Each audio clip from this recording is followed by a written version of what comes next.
ಅಲ್ರಿ mister doctor Mahesh, ಹೇಳಿ ಆ ಸರ್. ಬಡ್ಡಿ ಕೃಷ್ಣಪ್ಪನ ಕತೆ ಏನ್ ಮಾಡ್ತೀರಾ? ಇವತ್ತು ನಾಳೆ ಅವನು ನಿಮ್ ಮನೆಗೆ ರೈಡ್ ಮಾಡೋ ಚಾನ್ಸಸ್ ಎಲ್ಲ ಇದೆ. ನೆನೆ ರಾತ್ರಿನೂ ಫೋನ್ ಮಾಡಿದ್ರು, ನನ್ನ ಮಗ ಡಾಕ್ಟರ್ ಕಾಸು ಇಸ್ಕೊಂಡು ಹೋಗ್ಬಿಟ್ಟಿದ್ದಾನೆ, ಕಾಸೇ ಕೊಡ್ತಾ ಇಲ್ಲ, ಅವ್ನಿಗೊಂದ್ ದಾರಿ ತೋರಿಸ್ಬೇಕು ಅಂತ ನನಗೆ ಫೋನ್ ಮಾಡಿದ್ರು. ಹಂಗೇನಾದ್ರು ನಿಮ್ ಮನೆ ಹತ್ರ ಬಂದ್ ಕೇಳಿದ್ರೆ ಏನ್ರಿ ಮಾಡ್ತೀರಾ? ಅಲ್ಲ, ಬಡ್ಡಿ ಕೃಷ್ಣಪ್ಪ ಎಷ್ಟು ಜನಕ್ಕೆ ಸಾಲ ಕೊಟ್ಟಿರ್ಬೋದು, ಎಷ್ಟು ಜನ ಹತ್ರ ವಸೂಲಿ ಮಾಡಿರ್ಬೋದು. ಆದ್ರೆ ಮಹೇಶನ್ ಅಂತವನ್ನ ನೋಡಿರಕ್ ಸಾಧ್ಯನೇ ಇಲ್ಲ. ಅವ್ನ ನನ್ನ ಹತ್ರ ವಸೂಲಿ ಮಾಡಕ್ಕೂ ಆಗಲ್ಲ. ಅದೇನ್ ಮಾಡ್ಕೊಳ್ತಾನ ನಾನು ನೋಡಬಿಡ್ತೀನಿ. ಅರ್ಧ ಪೆದ್ದು ಅರ್ಧ ಮದ್ದು ಆ ಕಂಬ್ಲಿನ ಏನ್ರಿ ಮಾಡ್ತೀರಾ? ಕಂಬ್ಲಿನ ಏನ್ ಮಾಡ್ಬೇಕು ಅಂತ ಇನ್ನೂ ಡಿಸೈಡ್ ಆಗಿಲ್ಲ. ಡಿಸೈಡ್ ಮಾಡಿದ ದಿನ ಒಂದು ಅವಳು ಇರ್ತಾಳೆ, ಇಲ್ಲ ಅಂದ್ರೆ ಬೇರೆ ಹುಡುಗಿ ಆ ಜಾಗಕ್ಕೆ ಬಂದಿರ್ತಾಳೆ. ಅಷ್ಟೇ ತಾನೇ ಆಗೋದು. ಅದೇನು ಒಂದು ಕರ್ಮಾನಿದ್ರಿ ಡಾಕ್ಟ್ರೆ. ಓಕೆ, ಇಲ್ಲಿ ತನಕ ಸಾಕಷ್ಟು ಜನ ನಿಮ್ ಜೊತೆ ಮಾತಾಡ್ತಾ ಇದಾರೆ, ಖುಷಿಯಾಗಿ ನಿಮ್ ಜೊತೆ ಮಾತಾಡ್ತಾ ಇದಾರೆ. ಎಲ್ಲ ಮೈಸೂರು, ಮಂಡ್ಯ, ತುಮಕೂರು ಎಲ್ಲಾ ಕಡೆಯಿಂದ ಫೋನ್ ಮಾಡ್ತಾ ಇದಾರೆ.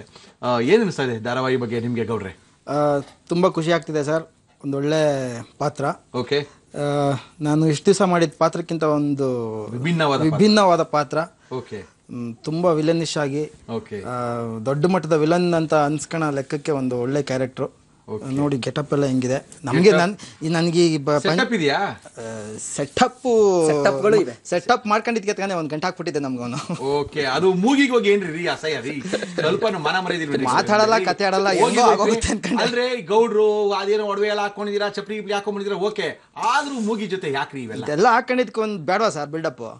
ಸುಮ್ಮನೆ ಬೇರೆ ಯಾರು ಏನೋ ಮಾಡಿ ಆ ಮೂಗಿಗೆ ಹೋಗಿ ನೆಕ್ಸ್ಟ್ ಟೈಮ್ ಮಾತು ಬರೋರ್ಗೆ ಮಾಡೋಣ. ಸುಮ್ಮನೆ ರೀ, ಅದನ್ನ ಬೇರೆ ಹೇಳ್ತಾವ್ರೆ.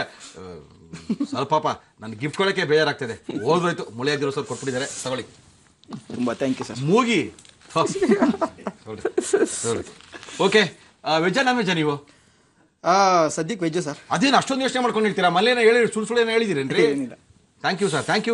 ನಮ್ಮ ಇವತ್ತಿನ ಕಾರ್ಯಕ್ರಮಕ್ಕೆ ಮುಳಿಯಾ ಜ್ಯುವೆಲರ್ಸ್ ಅವರು ಆಕರ್ಷಕ ಗಿಫ್ಟ್ ವೋಚರ್ಗಳನ್ನ ಕೊಡ್ತಾ ಇದ್ದಾರೆ.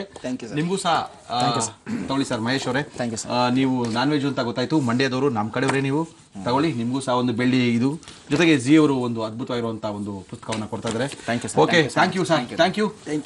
ವೀಕ್ಷಕರಿಗೆ ಒಂದು ವಿಶೇಷವಾದಂತಹ ಮನವಿ. ಇವತ್ತು ನಮ್ಮ ಗೃಹಲಕ್ಷ್ಮಿ 6:15 ಶುರು ಆಗುತ್ತೆ. ಇನ್ನೇನು ನಾವು ಮುಗಿದ ತಕ್ಷಣ ಇಮಿಡಿಯೇಟ್ ಆಗಿ ಗೃಹಲಕ್ಷ್ಮಿ ಶುರು ಆಗುತ್ತೆ. ಆದ್ರೆ ಗೊತ್ತಾಗ್ಬಿಟ್ಟಿದೆ ನೀಲ್ಕಂಠಂಗೆ ಗೃಹಲಕ್ಷ್ಮಿಗೆ ಇವತ್ತು ಕ್ಯಾನ್ಸರ್ ಇದೆ ಅಂತ.